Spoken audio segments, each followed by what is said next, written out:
Le développement personnel a détruit ma vie et je pèse mes mots. En fait, le but de cette vidéo, c'est vraiment de faire prendre conscience des abysses du développement personnel et de la spiritualité et notamment des extrêmes dans lesquels on peut tomber très facilement. Pour ça, j'aimerais juste remettre un petit peu dans le contexte par rapport à ce que j'ai vécu. C'est-à-dire que je suis tombée, entre guillemets, dans un éveil spirituel vers 17 ans, 18 ans à peu près, où j'ai eu conscience de beaucoup de choses, notamment par rapport à la société de manière générale. Et même, enfin, j'avais beaucoup de capacités extrasensorielles qui se développaient, beaucoup d'intuition, etc. C'est là que j'ai commencé à faire les tirages de cartes, à tirer les cartes pour les autres, pour moi-même. Et c'était un moment qui était très sympa à vivre, entre guillemets, jusqu'au jour où j'ai rencontré un homme qui était parfait au premier abord. Étant dans la spiritualité, le développement personnel, je suis très vite tombée dans ce qu'on va appeler les liens d'âme. Et là, donc, des médiums me disaient que c'était l'homme de ma vie, que c'était ma flamme jumelle. Mais on va pas s'attarder là-dessus parce que tout simplement, euh, c'est simplement pour poser le contexte. C'est-à-dire qu'à cette période-là, je pense que j'avais un besoin drastique d'être rassurée en permanence, ce qui m'a fait accepter des schémas, enfin, ce qui m'a fait accepter, pardon, des comportements déplorables. J'ai accepté l'inacceptable sous prétexte que c'était ma flamme jumelle, que c'était l'homme de ma vie, l'amour de ma vie, et que si je n'arrivais pas à être avec lui dans cette vie-là, alors je ne serais avec personne d'autre. Du coup, je restais coûte que coûte et j'avais tout le temps besoin de ces confirmations, qu'on me dise oui, c'est lui l'homme de ta vie, alors que, en fait, je me remettais pas en question. À aucun moment donné, je me suis dit, écoute, la Charlotte, c'est pas normal ce que tu es en train de vivre. Parce que, voilà, j'étais persuadée que c'était ça l'amour et que, bah, en fait, je devais tout simplement accepter ce qu'on me donnait. Et en fait, ça, malheureusement, ça m'a fait tomber dans ce que je vais appeler la quête du mieux. À toujours vouloir plus. C'est-à-dire ne jamais réussir à se satisfaire de ce qu'on a déjà. Comme par exemple les phrases de oui, il faut être la meilleure version de soi-même, il faut travailler sur soi. C'est bon. Enfin, là, je dis c'est bon, mais en fait, j'ai été dans cet état d'esprit où il fallait toujours travailler sur soi-même, toujours travailler sur ses traumas, sur ses blessures, etc., pour toujours être parfaite, ne plus rien ressentir, etc. Et en fait, là, peu à peu, je me déconnectais complètement en fait de qui j'étais.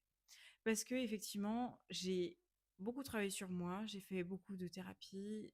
Bah, je suis moi-même kinésiologue, donc j'ai fait tout un travail sur moi aussi dans le processus.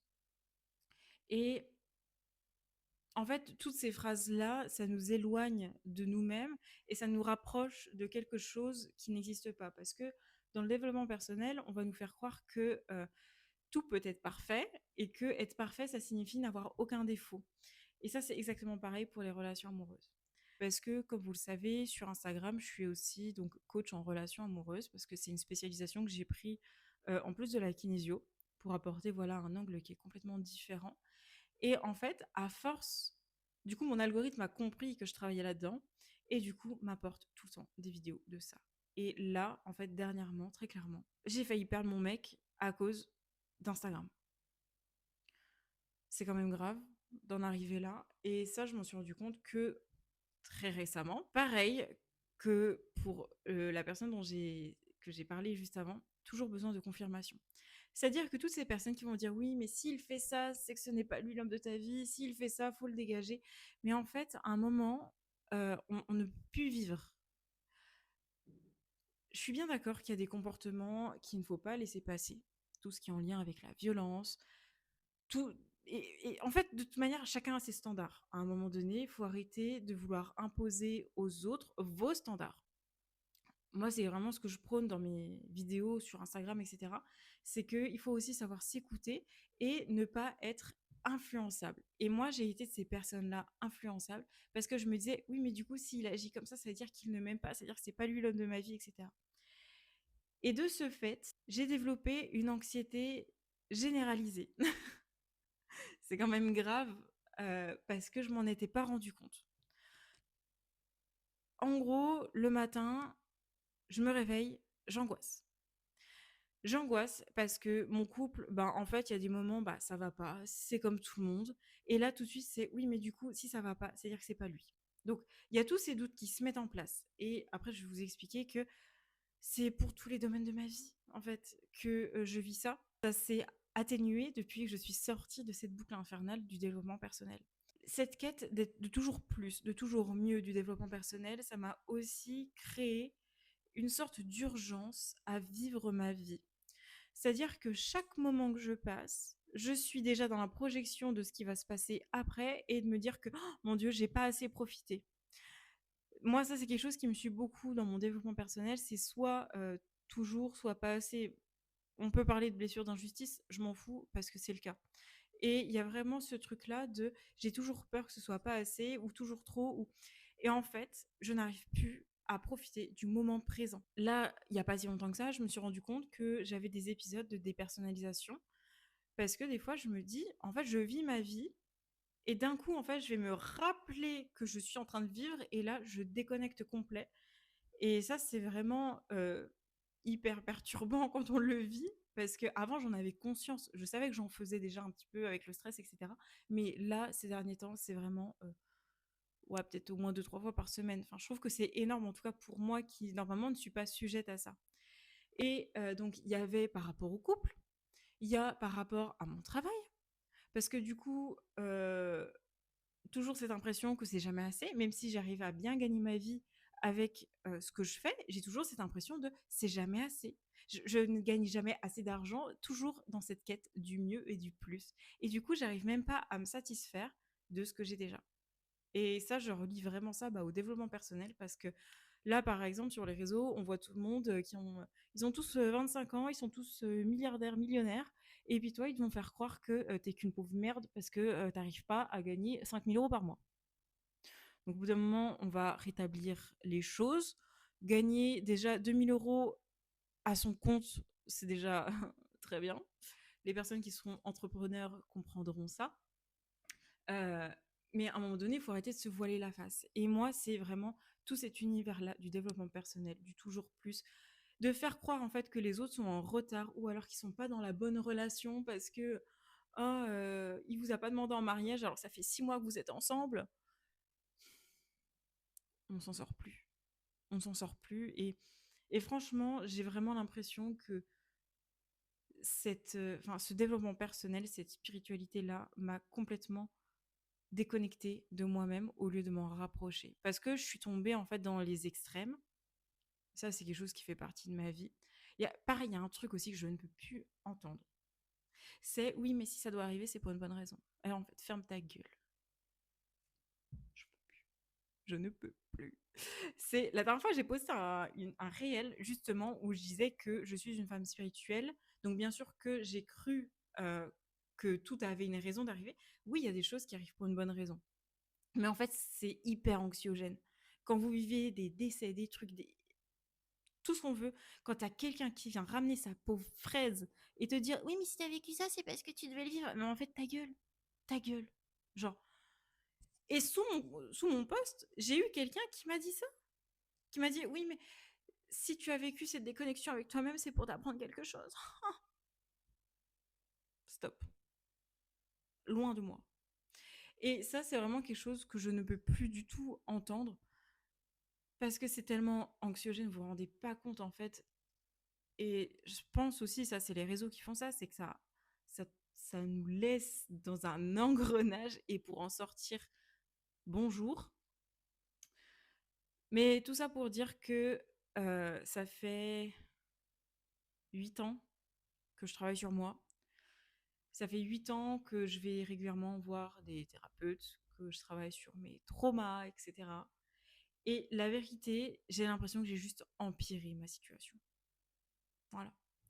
Parce que pour quelqu'un qui travaille sur soi, au final, développer une anxiété généralisée, des TOC, c'est pas normal. Justement, ça fait tout l'inverse de ce que je recherchais. Et c'est pour ça que là, cette vidéo, c'est vraiment pour but un peu de prévention, j'ai envie de dire, d'arrêter de croire tout ce qu'on vous dit sur les réseaux sociaux. Et ça, c'est vraiment mon copain qui me l'a fait comprendre. Parce que pareil, en fait, je le harcelais de vidéos Instagram, de oui, pour vivre ton couple, tu dois faire ci, faire ça. Il m'a dit, mais en fait, arrête, je ne regarde pas. J'étais là, mais comment ça, tu regardes pas? Il faut bien prendre en compte la vie enfin, l'opinion des autres et tout, parce que moi, c'est comme ça que je me suis construit, mais en fait, c'est comme ça que je me suis aussi perdue. Et il m'a dit, mais en fait, arrête de m'envoyer, je ne regarderai pas, parce que c'est pas quelqu'un d'autre qui te vend une formation qui va te dire, en fait, comment vivre ton couple. Et ça aussi, mais là, c'est aussi par rapport aux réseaux sociaux, c'est exactement ce qu'il m'a dit, c'est que les gens viennent te créer un problème là où il n'y en a pas pour ensuite te vendre une solution. Et ça, j'ai mis tellement longtemps avant de le comprendre. Parce que moi aussi, en fait, étant sur Instagram, j'ai voulu faire des coachings, etc. Parce que c'est quelque chose qui me plaît d'accompagner les gens, etc. Mais je vous avoue que moi, le seul truc que je n'arrive pas à faire, c'est bien de créer la douleur aux gens. Mais ça, c'est un autre sujet. Par rapport à cette vidéo, c'est vraiment faites attention à ce que vous entendez sur les réseaux. Ne prenez pas tout pour argent comptant. Parce que ce qu'on voit sur les réseaux, ce n'est pas la vraie vie. La vraie vie, elle se trouve dehors. Elle se trouve dans votre réalité. Elle ne se trouve pas sur Instagram derrière un écran. Et c'est pour cette raison que là, pour vous dire, normalement, je devais prendre des antidépresseurs. Sachant que je suis pertinemment contre ça. Parce que je me suis du coup créé aussi un dérèglement hormonal pour aller de pair. En fait, à cause du stress. Le stress est tellement... En fait, je suis le stress. Pour faire simple. Et pour vous dire, normalement, je devais prendre des antidépresseurs. Et là, depuis que j'ai pris conscience de ça, que du coup, euh, j'ai coupé les réseaux. Je ne poste quasiment plus sur Instagram, ou alors je poste uniquement ce qui me fait plaisir. Et évidemment, du coup, c'est des trucs qui vont devenir complètement viraux.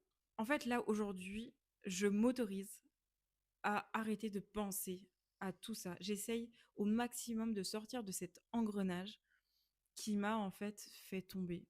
En fait, le développement personnel m'a fait couler dans ma propre vie. C'est quand même pitoyable. Mais bon. Et je veux pas en avoir en commentaire des gens qui me disent oui, mais ça, c'est pas la vraie spiritualité. Mais en fait, je le sais. Je le sais. Et franchement, si vous avez écouté la vidéo jusque-là, vous avez compris que je parlais des extrêmes. Et qu'il y a beaucoup de gens dans ma situation qui sont tombés là-dedans. Parce que je ne suis pas la seule à être dans cet état d'esprit-là. C'est vraiment quelque chose de général.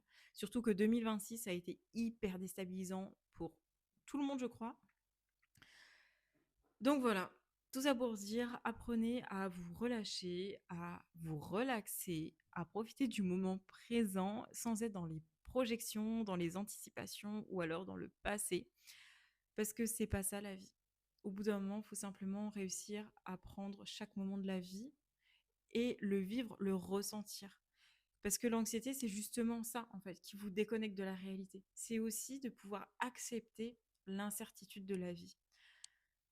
Je ne sais pas ce qui va se passer demain. Je ne sais pas ce qui va se passer dans une semaine, dans un an.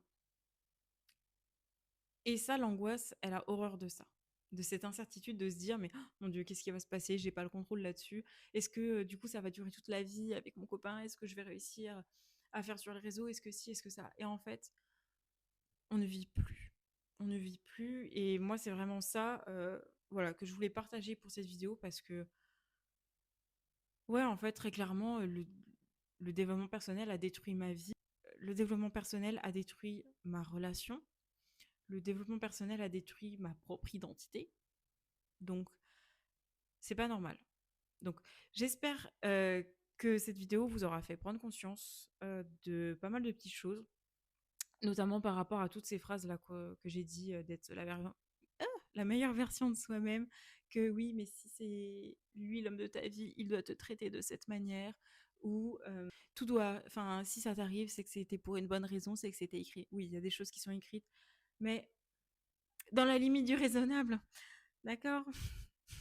Ça me saoule. Franchement, ces phrases me saoulent. Mais bref, sur ce, je vous souhaite une belle journée. Je ne sais pas quand vous verrez cette vidéo. Et en tout cas, prenez soin de vous, prenez le temps de vous reposer, de vous réguler, de vivre et arrêtez de vous poser 40 000 questions. Ne faites pas comme moi parce que je ne suis pas un exemple là-dessus. Donc voilà, prenez soin de vous et à bientôt.